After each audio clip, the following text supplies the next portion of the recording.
Hey everyone, I'm making baked apples today, and this is a really easy and quick dessert you can make, or you can use this as a side dish if you're baking ham or something like that. And I'm going to start off with half a cup of sugar, and to that I'm going to add 2 teaspoons of cinnamon, and just give that a stir together.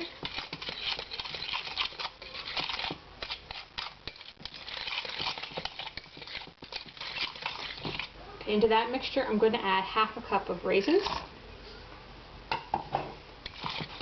just mix them up a little bit. You can also use nuts. Walnuts or pecans are really good. You could probably use any dried fruit. Some people like dried cherries. Just play with it and find what you like the best. Okay, now I'm going to set that aside.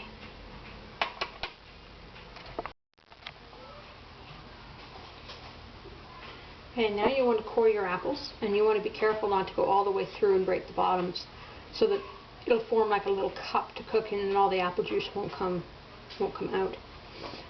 You can use a knife, or you can use an apple core, which makes the job a bit easier.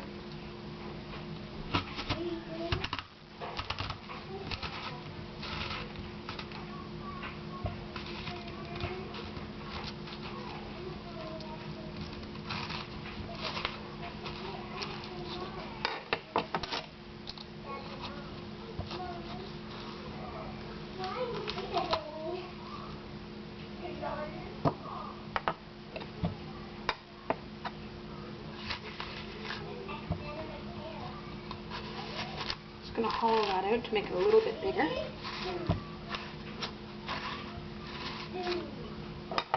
This is actually where that grapefruit spoon comes in real handy, except I can't find mine.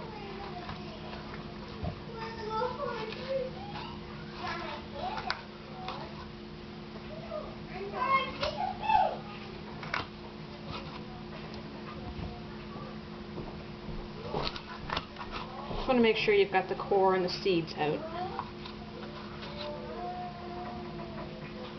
That's pretty good. Now that our apples are hollowed out, I'm going to fill them up with the cinnamon and sugar mixture.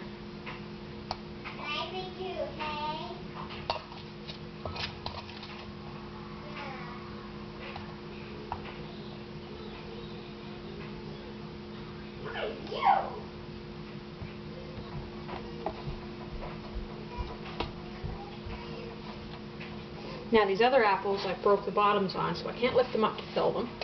So I'll just have to do that in here. Try not to spill too much of the filling. Any that you do actually will mix with the apple juices as they bake and make a nice sauce anyway. And optionally, as these bake, you can baste the apples with the juices that are coming out, which will make them even sweeter if you want. Okay, now I'm just going to add about a cup of water to the bottom of the pan. This helps to keep the apples from sticking as it bakes. You can also use apple juice or apple cider if you happen to have that on hand. Now I'm going to bake this at 350 degrees for about 40 minutes, or until the apples are tender.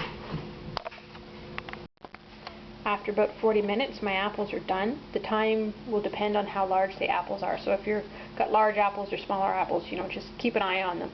If you overcook them, they'll still taste good, but the skins will burst a bit and crack.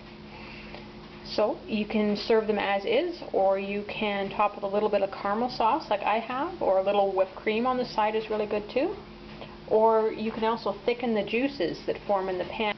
As an alternative to the caramel sauce, you can just thicken the juices from the baking tray the apples were in.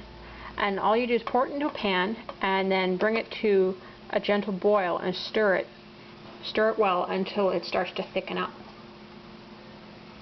Been cooking this for about 5 minutes, and our sauce is pretty much done. You can see it's a darker color. It's reduced by about half. It's starting to get thick.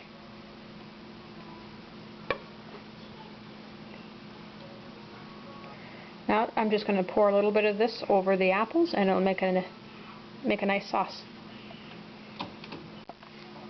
And here is an apple that is finished with the reduced apple and sugar sauce.